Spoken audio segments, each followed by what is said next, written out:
13 yaşından beri ben bu mesleği yapıyorum. Tabii severek yapıyoruz. Sevmesen bu mesleği yapamazsın. Bizim meslek biraz sabır isteyen bir meslek. Tabii severek yapıyorum. 40 yıldır bıkmadan, usanmadan el işi bizim mesleğimiz. Çalışıyoruz fakat yetişen eleman yok. Bu tür mesleklerde olduğu gibi bizde de yetişen eleman yok. Eleman olmadığı için bu iş en fazla yani 5-10 sene sonra biter maalesef. Bugün mesleğimizde en küçük çalışan bir usta bulsanız en az 40 yaşındadır. İçin bir kere desteklenmeli. Yani nasıl desteklenmeli? Devlet tarafından desteklenmeli. Bunun bir kursunun açılması lazım.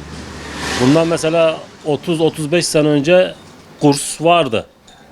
Kilis'te olduğum için Kilis Belediyesi bir kurs açmıştı. Bayan olsun, erkek, gençler olsun bir şey vardı yani öğrenmek isteyen bir talep de vardı. Kursiyerler de vardı. Fakat bu geliştirilemedi. Geliştirilemeyince bazı yerlerde mesela burada Gemlik'te de öyle bir şey yok. Kurs gibi bir şey yok. Destekleme yok. Esnafı destekleme yok. Zaten esnafın durumunu biliyorsunuz.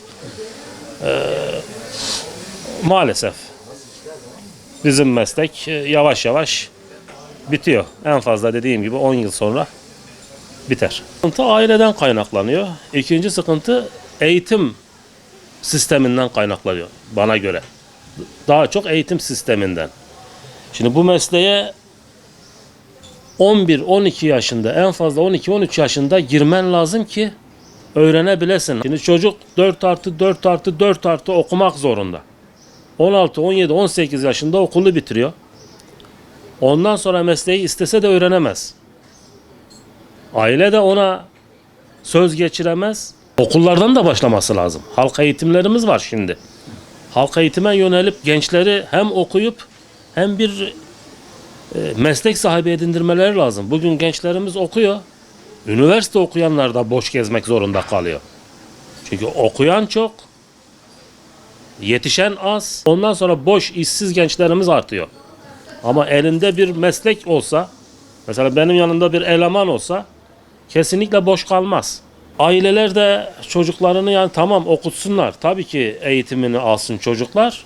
Diğer taraftan boş zamanlarında da herhangi bir mesleğe yönlendirirlerse tatillerde, boş zamanlarında mesleklerimiz devam etmiş olur.